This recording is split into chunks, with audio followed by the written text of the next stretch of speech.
Small intestine. Small intestine name है small intestine, but इसकी length large intestine से भी ज्यादा बड़ी है। तो स्मॉल इंटेस्टाइन क्यों बोला? स्मॉल इंटेस्टाइन का मतलब ये समझे, ये स्मॉल है, और लार्ज इंटेस्टाइन का मतलब इट मींस लार्ज इंटेस्टाइन का डायमीटर ज्यादा है, स्मॉल इंटेस्टाइन का डायमीटर कम है, बट लेंथ इसकी ज्यादा है, और मैं कह सकता हूं इसकी लेंथ कम। ये माने स्मॉल इंटेस्टाइन, ये स्मॉल इंटेस्टाइन है और ये लार्ज इंटेस्टाइन है। क्लियर है बेटा? स्मॉल इंटेस्टाइन के कौन कौन से पार्ट है? स्मॉल इंटेस्टाइन का जो स्मॉलेस्ट पार्ट है वो सी शेप, या इसी को यू शेप में भी बोल देते हैं। ना तो कंप्लीटली सी है, ना कंप्लीटली यू शेप है। और जो स्मॉलेस्ट पार्ट है, स्टमक जहां पर ओपन होगा through pyloric sphincter, that is duodenum part. और ये जो ड्यूडेनम पार्ट है ये इस तरीके से आपको दिखाई देगा। इसी ड्यूडेनम पार्ट में यहां पर स्फिंक्टर ऑफ ओडाई प्रेजेंट होता है। स्फिंक्टर ऑफ ओडाई, जहां पर हिपेटोपैनक्रिएटिक डक्ट आकर ओपन होगी। ये hepatopancreatic duct through sphincter of Oddi इस ड्यूडेनम पार्ट में। क्लियर है मेरी बात? सेकंड पार्ट है jejunum part. Jejunum is the long coiled part, long coiled part of small intestine. And third one is ileum. This is the highly coiled part of small intestine which open into the large intestine. Small intestine के कौन कौन से part? One is duodenal, another one is jejunum, another one is ileum. Small intestine का कौन कौन से part है? Duodenum, jejunum और इलियम। हम यहां कह सकते हैं जो स्मॉल इंटेस्टाइन वाला पार्ट है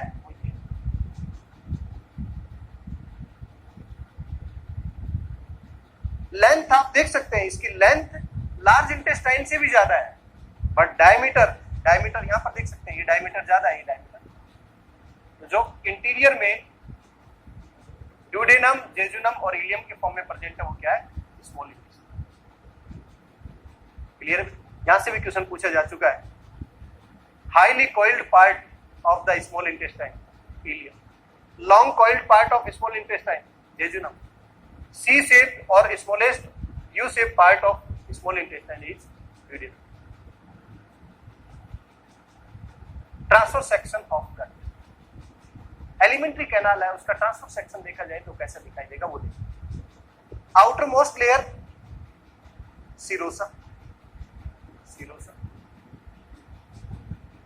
then muscle layer, then submucosa, then mucosa, and finally जो कैविटी है उसे हम बोल रहे हैं। What is serosa? सिरोसा क्या है? मेसोथेलियम प्लस कनेक्टिव टिश्यू की layering.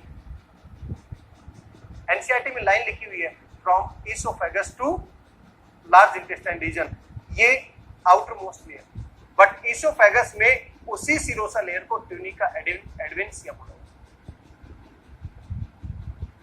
Inner circular, outer longitudinal, यहां देख सकते हैं ये आउटर क्या है? लॉन्जिट्यूडनल, और ये क्या है? सर्कुलर। इसके बीच में यहां पर स्पेसिफिक नर्व प्लेक्सस होता है। इसी तरीके से ये जो इनर सर्कुलर है और सब म्यूकोसल है, यहां पर भी स्पेसिफिक नर्व प्लेक्सस होता है। ये जो नर्व प्लेक्सस है ये एलिमेंट्री कैनाल के डायमीटर में और लेंथ में इस तरीके से पोजीशन को चेंज करते हैं। तो मैं कह सकता हूं in between longitudinal and circular, and in between circular and submucosa different plexuses are there.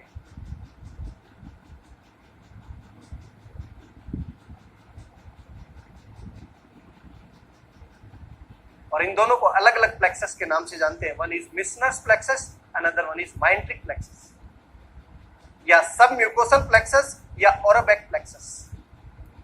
और ये क्या कर रहे हैं, डायमीटर्स को चेंज करेंगे लेंथ वाइज और डायमीटर वाइज, किसी भी एलिमेंट्री कैनाल के डायमीटर को चेंज करने में और उसकी लेंथ। इसीलिए फूड मटेरियल धीरे धीरे एक पोजीशन से दूसरी पोजीशन में आगे मूव करेगी।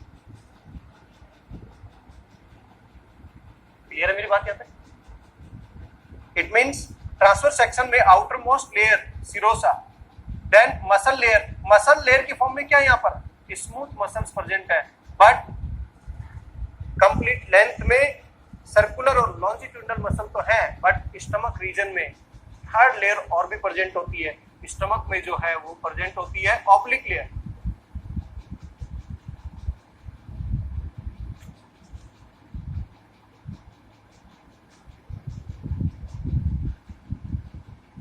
Serosa, mesothelium and connective tissue की लाइन।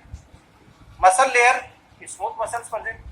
सब म्यूकोसा में यहां पर glands, nerve,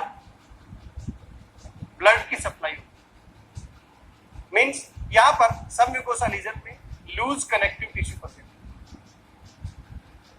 and mucosa layer, इन म्यूकोसा लेयर में इस तरीके से फोल्डिंग डेवलप होती है, और ये फोल्डिंग यदि स्टमक में है तो इसे बोलते हैं रुगे, और जैसे ये स्मॉल इंटेस्टाइन में है तो इसे बोलते हैं विलाई। और विलाई के टर्मिनल रीजन पर माइक्रो प्रोजेक्शंस प्रेजेंट होते हैं, इन्हें बोलते हैं माइक्रोविलाई। और ये माइक्रोविलाई का मेन फंक्शन है सरफेस एरिया को इंक्रीज करना। मल्टीपल टाइम सरफेस एरिया को इंक्रीज करेगा तो इसकी वजह से एब्जॉर्प्शन के लिए एरिया भी इंक्रीज होगा। इस तरीके से आप देख सकते हैं finger like projections, these are the villi. और इसी विलाई रीजन के पास में यहां पर लोअर रीजन में क्रिप्ट्स का फॉर्मेशन होता है, और इन्हीं क्रिप्ट्स को बोलते हैं crypt of लिबरपूल।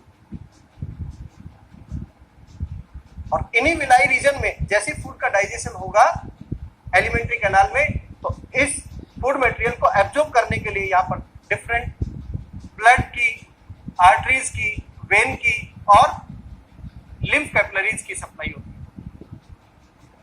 Lymph capillaries which is supply to the intestinal region known as the lacteal cells. Blood capillaries, blood arteries और वेन। लैक्टियल क्या है? लिम्फ कैपिलरीज, जो फैटी पार्ट को एब्जॉर्ब करने में हेल्प करती है। क्लियर है मेरी बात? यहाँ तो ट्रांसफर सेक्शन में आपको इतना याद रखना है, outermost layer is serosa, then muscle layer, then submucosa, mucosa and then the lumen. और आपको यह भी पता होना चाहिए कि लॉन्जिट्यूडनल और सर्कुलर लेयर के बीच में भी एक प्लेक्सस है, और सब म्यूकोसा और सर्कुलर मसल के बीच में भी एक प्लेक्सस है। इसे बोलते हैं सब म्यूकोसल प्लेक्सस। क्लियर है बेटा जी? यहाँ पे और इसी इंटेस्टाइनल रीजन में स्पेसिफिक यूनिसेलुलर ग्लैंड्स प्रेजेंट होती है, जिन्हें बोलते हैं पिनिथ सेल्स, जो एंटीबैक्टीरियल लाइसोजाइम को सीक्रेट करने में हेल्प करते हैं। कहां पर? Near the crypt of liver.